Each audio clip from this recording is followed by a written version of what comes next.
Hey y'all, welcome to the Throttle the Floor podcast. I'm your host, Will Earnest, here today, just myself. Solo, quick little short episode, so we'll get right into it. Some other news I want to talk about. First, tragic passing this week. Forrest Lucas, the founder of Lucas Oil, passed away this week. Lucas Oil has been prominent throughout motorsports and just sports in general. Of course, in Indianapolis, they have naming rights on Lucas Oil Stadium, home of the NFL's Indianapolis Colts, and on Lucas Oil Indianapolis Raceway Park since 2022, where NHRA's famed U.S. Nationals will commence this weekend their crown jewel event. I will also be there on Sunday, so prayers out there to the whole Lucas Oil family. Getting into some more NASCAR news, because this lawsuit will just not end. 2311 and Front Row will have a final hearing after getting granted the preliminary injunction, then it getting reversed, and now they're going to have another final hearing to potentially receive another preliminary injunction on Thursday, so a couple days from when this will be recorded. But kind of the shocking news is if 2311 and Front Row don't receive charters by the end of the 2025 season, thanks to NASCAR already trying to threaten to sell some of the charters that 2311 and Front Row had already thought they acquired from Ross Racing when they closed down or downsized, then 2311 and Front Row will go out of business. So yeah, some big news to watch this week. Of course, the official trial for this case is scheduled for December. Getting into the Xfinity race, of course, the big storyline, Connor Zilisch, who was recovering from his scary fall 2 weeks ago when he won at Watkins Glen. He had that hard fall in victory lane. He started the car in Daytona, and then Parker Kligerman took over the car and still won the race, which is crazy wild. Parker Kligerman has won 2 races at Daytona this year, the Xfinity Summer Race, and then he won the truck race back in February. But the truck race, he got disqualified in post-race tech. And then because Zilisch officially started the car, Zilisch will get credited with his 7th win in his rookie Xfinity season, which is just wild. So Parker Kligerman has 2 wins at Daytona, and neither one of them are going to show up in official stats. Of course, we also know that Connor Zilisch is going to replace Daniel Suarez next year at Trackhouse full time in Cup next year. We're going to see what he can do, and we'll see if he can challenge SVG even more. I mean, he straight up beat him in the Xfinity race at Sonoma, so we'll see. Getting into Cup cars now at Daytona, Byron had a tough start. He served his penalty after trying to adjust his car during tech. Rudy Fugle, his crew chief, got ejected. He had to start. Byron had to start at the rear of the field and do a stop and go on pit road, but quickly got lapped, but then got that back due to a quick caution. And there were also other multiple incidents throughout the night. The 2 playoff guys fighting on points, Reddick and Bowman, were both caught up in incidents. First, Reddick and Gillen wrecked off turn 4. Reddick hit the inside wall, had pretty good damage, but was able to repair it. But then the big crash on the front stretch kind of started when Larson got into Bubba, and it got all squirrely, and it was really tight there with Bubba and Logano on his inside and Kyle Busch on the bottom, and they just got together, and Bowman and Cindric and Bubba all suffered really hard hits, and it pretty much took Bowman out points-wise. Reddick basically was locked in on points after that. Big wreck occurred. While as, Bowman, it was basically left to, it's either Bowman gets in or a new winner gets in. Larson won stage 1, so it got him a nice extra playoff point with the playoffs, which 2nd through 6th in regular season points was really tight coming in. So you had lots of different points jockeying around there, because regular season points, they all pay out different playoff point totals. Like 2nd in the regular season championship gets 10 playoff points, so it was definitely, it wasn't just Reddick versus Bowman versus the new winners out there at Daytona. Speaking of kind of new winners, or I guess more specifically, guys we're not used to seeing up front, Cody Ware had lots of great time up front in the lead. I believe it was the most laps led he's ever led in his career in one race, so great to see him up front. Hocevar with another engine failure, stopped on the backstretch after his engine went boom again. Reminds me of the 600 where he was up front contending. He wasn't really all that much of a factor here at Daytona, but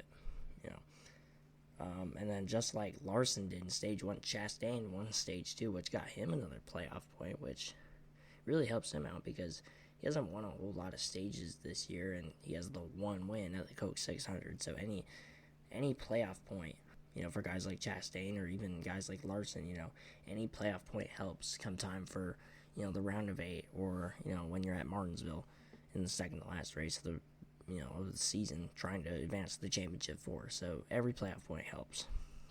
Logano was also really fast. He was tied with Blaney, and we'll get back to him in a minute. He was tied with Blaney for the most laps led with 27, and he was spun for the lead for less than 15 to go. So, Penske was kind of up and down. Cindric got caught up in that big wreck towards the beginning of the race, and then Logano was running up front a lot until he got spun, and then after some really tight contending battles with guys like Cole Custer and Justin Haley and Eric Jones was up there, Blaney ended up winning the race's second win of the year, his second win at Daytona after winning the summer race 4 years ago in 2021.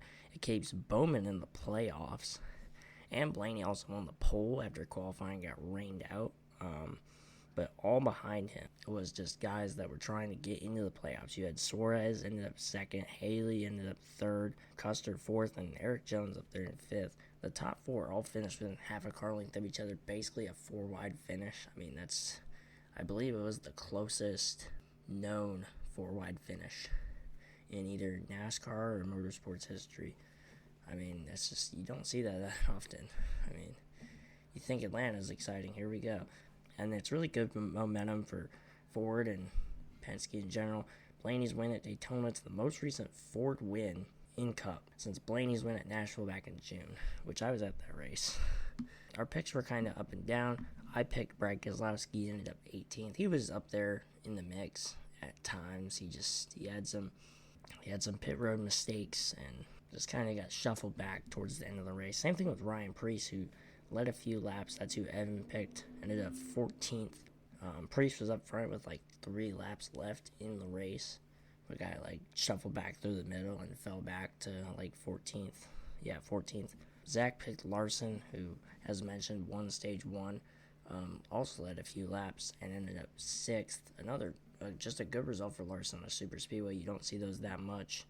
And then Mason, the big winner, even though he didn't officially pick Blaney, he got basically assigned Blaney as a backup pick, and lucky him. Got the pole after qualifying was rained out, was tied for the most laps led. He will get that bonus for most laps led in, official points. Led 27 laps and won the race. So, yeah, that's Mason's 4th win of the season. He had those 3 straight wins with Bell in the early part of the season, and it ties Haley for most wins on the season so far. Speaking of Haley, she picked Buescher, who ended up 7th. All 3 RFK cars were in the mix, looking to be one of the, get one of them into the playoffs. They were not able to, so really unfortunate. Bernardo picked Byron, who had, those start of the race issues, falling the lap down after that penalty, but still led a few laps and ended up 19th. And then Stacy ended up picking Stenhouse, who wasn't much of a factor, and then got caught up in that big crash in the beginning part of the race. So pretty unfortunate there. The standings, once again, it has tightened up. It is just, it was the largest points gap in a couple months for me after I won with SVG at the Glen with 26. It has shrunk back down. I now lead by only 2 points over Evan. Haley is 134 back. Mason has really taken a big chunk out with his Blaney win. Only 158 back now. That he took out probably 40 to 50 points from last week. So just big points gap. Just knocked out. And he's really had a tough stretch. If you look at his finishes throughout this season, in the first 9 races, okay, he only didn't lead the points wire to wire because he had that Briscoe penalty after picking Briscoe at the 500, and then that penalty got reversed. But he had 3 wins, and his finishes were all better than at least 13th. 13th was his worst finish through those first 9 races, and then the second 9 races he had 5 DNFs, which leads the series in DNFs, and had no finish better than 13th. But he's been a lot more consistent lately. Has had couple seconds and thirds and some other good top 10 runs. And even when he's been off, usually like the rest of us are off, and it still ends up around, the top 20, which is good progress. And then, he won with Blaney this weekend, so it takes another big chunk out. Zach is 205 back, and then you get your part-timers and all that. Colin did not pick this week, which was interesting. He never answers his phone. But he's the one that's leading out of, the part-timers, the guys that are regularly running in this kind of points battle. But we'll see if he answers this week. I don't know. He's the only one that hasn't picked for Darlington yet, so we'll find out. Getting to IndyCar now. Milwaukee, it was pretty exciting. You had, different battles. You had Palou win another, Palou won another pole this season. He tried to go for win number 9. At first, he was battling with David Malukas, and then towards the end of the race, after Palou was pretty much dominating the middle portions of this race, had lapped up all the way. It lapped probably like half the field and was up by 8, 9, 10 seconds. But there was a very, very short rain shower for just a few seconds pretty much. But it brought out the caution with 42 to go. And then there was pit stops under caution for new tires. And you had guys like the 2 ECR teammates, Alexander Rossi and Christian Rasmussen, take advantage. On the restart, the cars on the new tires just had the huge advantage. Being, Milwaukee Mile is a flat track. You have, multiple groups, so you can just rip around the high line with them new tires.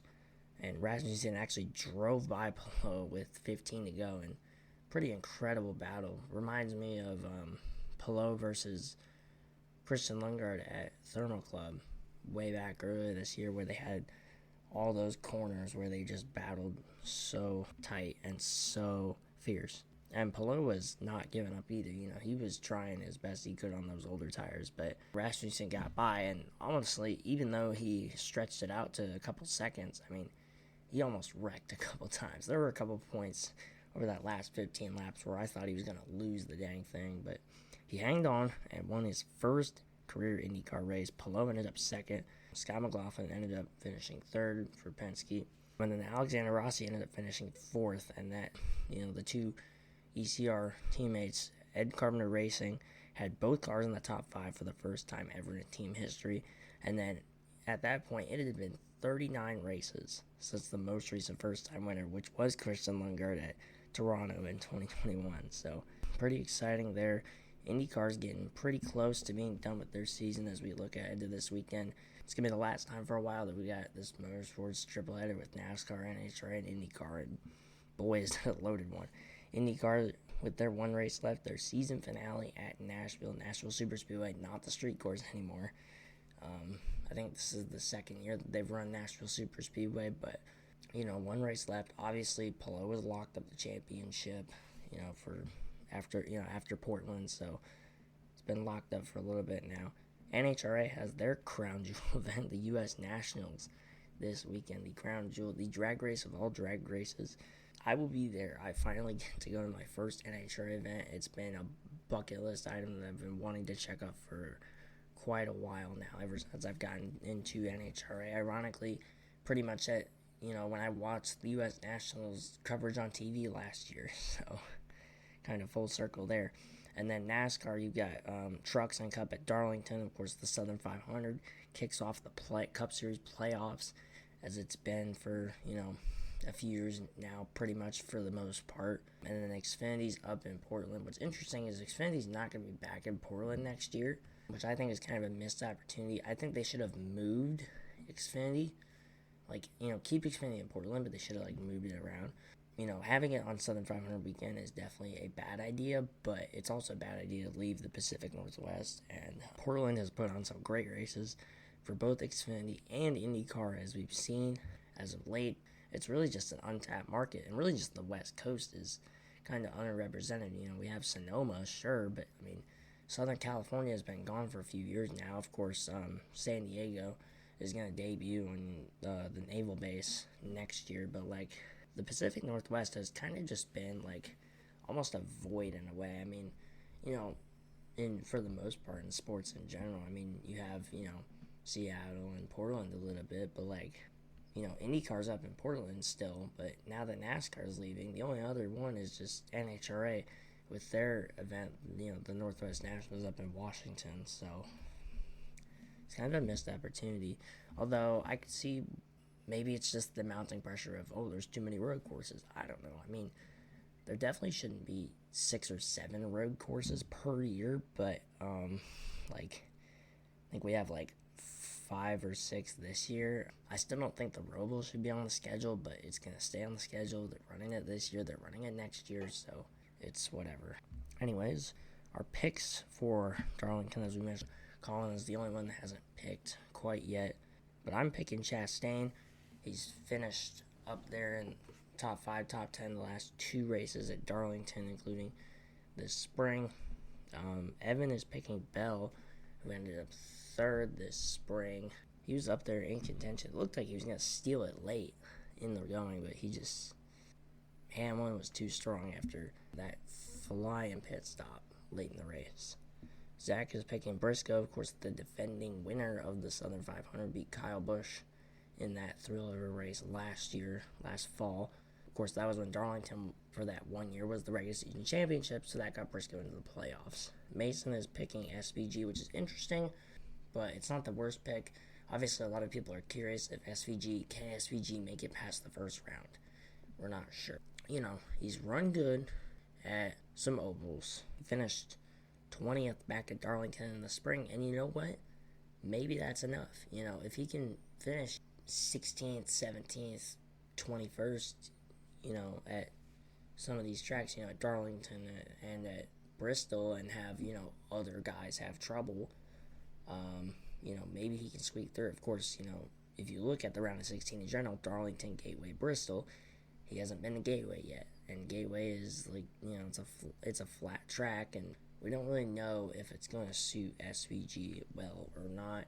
In terms of spring Bristol, he had a suspension issue that kind of took him out only about 200 laps in, so not great, but I don't know if we've really seen the full kind of potential. He's been pretty good at short ovals as of late. Iowa, he was running up there until those couple spins, and then Richmond, he ended up 14th, so, I mean, there's a chance that SVG has enough playoff points to sneak by and move on into the next round, the round of 12, and of course the Roval ends that round, so, we could be talking about SVG in the round of 8, and if he does well at Talladega, we could be talking about SVG in the Final 4, and if the other 3 guys wreck in the Final 4, and SVG finishes 22nd, he could win the championship. Of course, you could pretty much say that for anybody in this playoff field, so it's interesting to think about that. It's also interesting, can Hamlin win a championship? We don't know. Obviously, with the playoffs kicking off, the quest starts now. Can Hamlin win a championship? Haley is picking Hamlin this weekend for the Southern 500. Hamlin's a 3-time Southern 500 winner, and he won the spring race at Darlington, as mentioned before. The guy who was pretty much chasing all day, Byron, he led like 240 of the 297 laps, pretty much something like that. Bernardo is picking him as Byron looks to grab another win at Darlington, this time in the Southern 500. Byron, of course, finished second in the spring to Hamlin. It looked like Byron had the dominant car, but then just missed it towards the end there. And then Stacy is picking Larson, who has led a lot of laps here at Darlington, but only has the 1 win to show for it in 2023. So we will see how that works out this weekend. Of course, I'm in Indianapolis on Sunday, so, pretty much all day, so I won't really be watching it. Maybe I can get it to work on my phone, but we'll see. But, we got a lot of good picks there and a lot of stacked up picks, and, the points are starting to get tighter. Even Haley and Mason are starting to close in a little bit, so, it could be a 4-way battle for the championship, come time in November. We don't know. And that's the thing, too, is this is full season points. This isn't, we didn't magically come up with a playoff system. This is full season points, and the points don't change for these final 10 races. It's not like the final race is going to be like double points or anything. That's not how it's going to be. So, full season points. It's getting really tight. I'm only up by 2 points. I don't know what I'm gonna do.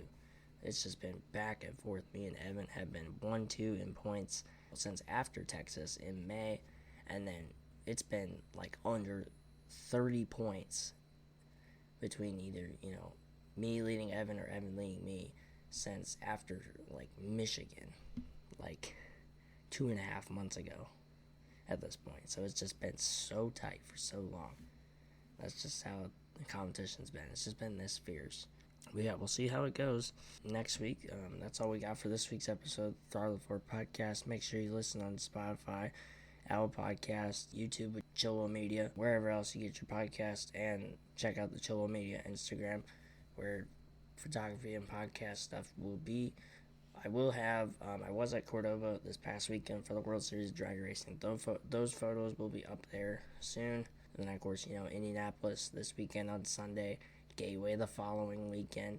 Probably have a couple of football games in there, for my school or whoever's school now that, I'm back in school for my senior year. So, add that to the mix. So, the photography and the photos, they won't be inactive by any means. So, but that's all we got for this week's episode of the Throttle podcast, and stay tuned next week.